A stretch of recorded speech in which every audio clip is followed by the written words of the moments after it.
Ngayon ay 12 o'clock na. Napansin natin itong mga kalamansi, oh. Daming bunga itong kalamansi na to. Ayan. So kaya siya maraming bunga.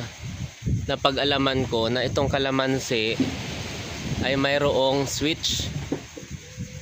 Mayroon siyang switch.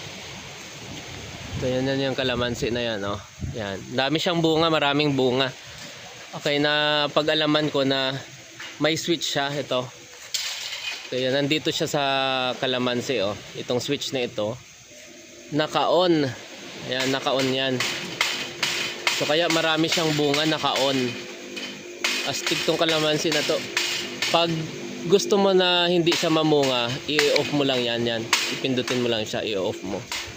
Pero ngayon ay i-on muna natin para marami siyang bunga. Ayan. Pag yung ibang maliliit na bunga ay lumaki na, i-off na natin to para maging healthy yung mga bunga. I-on muna natin, oh. Ayan. Tapos ito pa, mayroon pa itong ano dito, oh. Ito, yan. Yan yung sikreto para maging mabunga ang kalamansi. Dapat may iron, okay? Vitamin C with iron. Ayan.